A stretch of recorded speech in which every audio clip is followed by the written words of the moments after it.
India news, मैं पत्रकार शहनशाह। इस वक्त मेरी मौजूदगी है जो है रानीगंज विधानसभा में, जो कि आपके सामने बैठे हैं।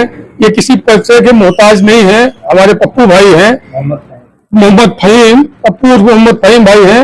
ये आपके सामने आज इनसे हम बातचीत करना चाहेंगे। पप्पू भाई, हम आपसे ये बात करना चाहेंगे 2027 में विधानसभा की क्या तैयारी चल रही है? पहली बात तो बहुत बहुत शुक्रिया भाई आपका। जी जी। देखिए, विधानसभा में तैयारी हमारी पार्टी जो है MIM जी जी जी जोरों में चल रही है जी। और हमें जानते हैं कि बढ़िया रिस्पांस आएगा रानीगंज में। जी जी। और बाकी भाई भाजपा है, सपा है, जी जी कांग्रेस है, सब लड़ेंगी अपना अपना। जी जी। तो विधानसभा इस बार आप लड़ेंगे? हाँ, इरादा है लड़ने का। लड़ने का इरादा है। अब हाई कमान का तो इस बार दिशा निर्देश अगर मिलेगा जी जी तो जरूर लड़ेंगे। तो आप जो है, जो आपकी पार्टी है, क्या इस बार कितने सीटों पे लड़ने जा रही है? आपके प्रदेश अध्यक्ष जी का क्या है? देखिए, हमारे प्रदेश अध्यक्ष जी का कहना है कि हम 200 सीट पे चुनाव लड़ेंगे जी। अब 200 सीट में अब कहां कहां से लड़ेंगे वो प्रदेश अध्यक्ष जी बता सकते हैं। तो इस बार क्या किसी पार्टी से आपका गठबंधन होने जा रहा है? देखिए, पार्टी तो मान के चलिए, हम तो गठबंधन करने के लिए तैयार हैं जी जी।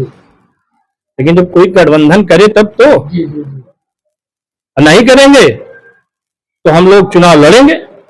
समाजवादी के राष्ट्रीय अध्यक्ष अखिलेश यादव जी कहते हैं MIM से गठबंधन तो करेंगे, लेकिन MIM उत्तर प्रदेश में चुनाव न लड़े। इस पे क्या कहना चाहेंगे आप?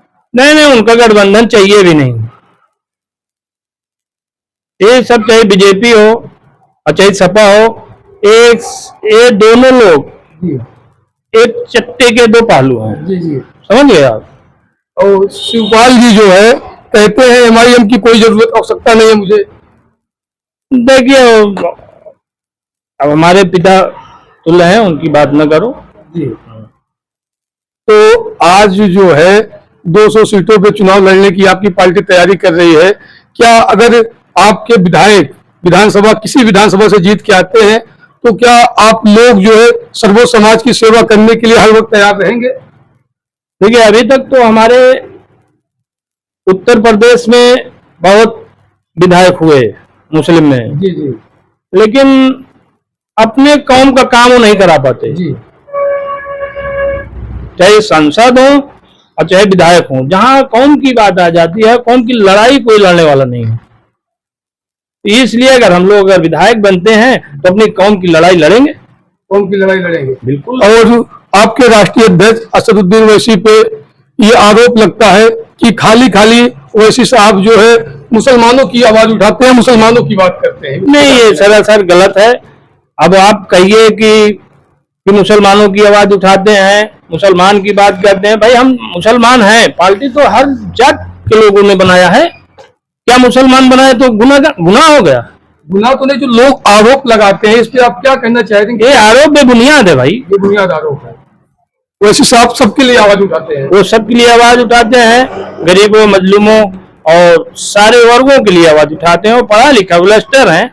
और हमारे देश में तो लोग कहते हैं ना जी कि अगर कोई पढ़ा लिखा है जी जी तो उसी की पूजा होती है जी जी। अब भाई ब्लस्टर साहब है हमारे, तो पढ़ा लिखा है। अब भाई वो मुस्लिम पढ़ जाते हैं, इसलिए उनको जो है सब कहते हैं। क्या लगता है समाजवादी के राष्ट्रीय अध्यक्ष अखिलेश यादव जी मुसलमानों के मुद्दों को लेके खड़े रहते हैं कि आवाज उठाते हैं कि नहीं उस पर? देखिए, अभी तक तो आजम खान साहब हमारे जो है, जो बड़े कद्दूवार नेता थे सपा के, वो जेल में बंद हैं जी। हमें जानते हैं, अभी तक तो 10-12 साल हो गया, उनकी कोई सुनवाई हो नहीं रही है। तो हम क्या माने? हम लोगों की रोमा कौन है? वो तो कहते हैं हम हर जगह पे मुसलमानों की आवाज उठाते हैं और हम उत्तर प्रदेश में हैं मुसलमानों की आवाज उठाने के लिए, तो ओवैसी साहब की कोई आवश्यकता ही नहीं है यहाँ आने के लिए। नहीं नहीं, आप लोगों ने देखा होगा कि ओवैसी साहब किस हिसाब से, किस ढंग से आवाज उठाते हैं। और बाकी तो भाई कहने के लिए तो सब कहते हैं कि हम आवाज उठा रहे हैं, हम आवाज उठा रहे हैं, हवा हवाई में आवाज उठाते हैं। आज आपके विधानसभा में हम होके आ रहे हैं, एक विश्वकर्मा परिवार है जिनकी जो है पानी में डूबकर मृत्यु हो चुकी है, घर के 2 लोग हैं। तो उनका आरोप है, अभी तक मैं जिस समय वहां मौजूद था किसी राजनीतिक पार्टी के कोई दल वहां पहुंचा नहीं था जो है। इस पे आप क्या कहना चाहेंगे, क्योंकि मौजूदा सरकार को जो है विपक्ष में आज के वर्मा जी विधायक मौजूदा, उनको क्या कहना चाहेंगे? देखिए, हमें जानते हैं कि गरीब आदमी है। अब मृत्यु मान लीजिए, ये तो मान लीजिए हो गया किसी कारणवश, लेकिन जितने नेता हैं, नेता भाई चाहे सपा के हों चाहे भाजपा के हों, अब भाई जब सत्ता जिसकी है उसको पहले जाना चाहिए। उनकी मदद गरीब की होनी चाहिए। और हमसे जो हो सकेगा भाई हम भी जाएंगे अपने नए दल बल के साथ जी। अब वो उनके दरवाजे पे जाएंगे, देखेंगे, समझेंगे, अपने प्रदेश अध्यक्ष से बताएंगे हम लोग कि भाई हम लोग जा रहे हैं कुछ। तो बाकी जो है जिस तरीके से अभी योगी आदित्यनाथ जी की उत्तर प्रदेश में सरकार है, शासन जिस स्तर से काम कर रहा है, क्या आपको इसमें क्या लगता है, जो काम हो रहे हैं क्या सही हो रहे हैं, सबको न्याय मिल रहा है पीड़ित परिवार को? देखिए, शासन का जो काम है, शासन अपना काम कर रही है जी। जी। बाकी समझदार लोग हैं, समझें। तो आप जो है पीड़ित परिवार से मिलने जाने की तैयारी में हैं? हाँ, बेशक बहुत जरूर जाएंगे। हम अपने दल बल के साथ जाएंगे, जरूर जाएंगे। अपने विधानसभा के लोगों को या क्या कहना चाहेंगे आप, जो है खासकर अपने समाज के लोगों को जो है क्या कहना चाहेंगे? देखिए, हमारा जो मसला है, हमारा ये विधानसभा है, ये हमारा समाज तो है ही है जी।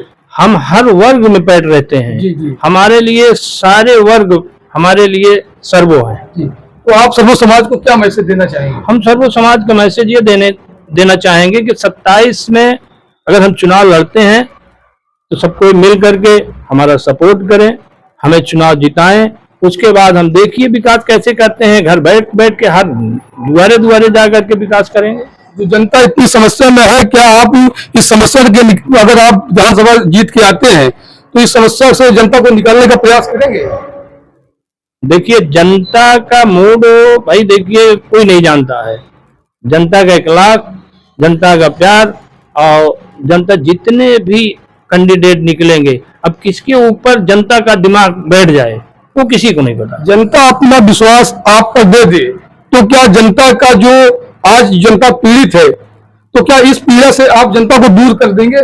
देखिए, लड़ाई लड़ेंगे, जनता के लिए लड़ाई लड़ेंगे, जो भी करना पड़ेगा हम लड़ाई लड़ेंगे। तो लास्ट मैसेज आप क्या कर देना चाहेंगे जनता को? अबे जनता से यही निवेदन है कि भाई अगर हम चुनाव लड़ें हमारी पार्टी को मजबूत करें। देखिए भाई, मेरी मौजूदगी आज पप्पू भाई और फहीम भाई के पास थी। इनका कहना है कि रानीगंज विधानसभा से अगर हम चुनाव लड़ते हैं तो रानीगंज की जो जनता है अगर मुझ पर अपना विश्वास जमाती है और मुझे वोट दे के अपना प्रतिनिधि बनाती है तो हम जो है जनता के हर सुख दुख में काम आएंगे। हमारे समझ में तो बहुत सारी